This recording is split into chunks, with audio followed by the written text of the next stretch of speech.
while it is true that sometimes youth can be manipulative and they can be doing these things on purpose just to jab at you, particularly with trauma impacted youth, it's actually not their fault that this is happening.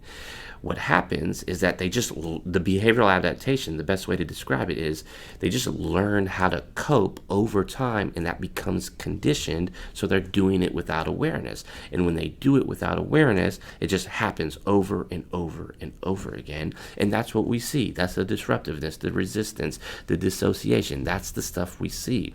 And so that's the result. And it's so important for us to know this and have these kind of brief brain basics down, because if we don't know that, then we can easily take it personally, right? That's this kind of last key point that I want to end on. If we're not taking into account the fact that this stuff happens, I'm kind of using layman's terms. I'm kind of talking about this very simply because it's actually how I like to think about it, right?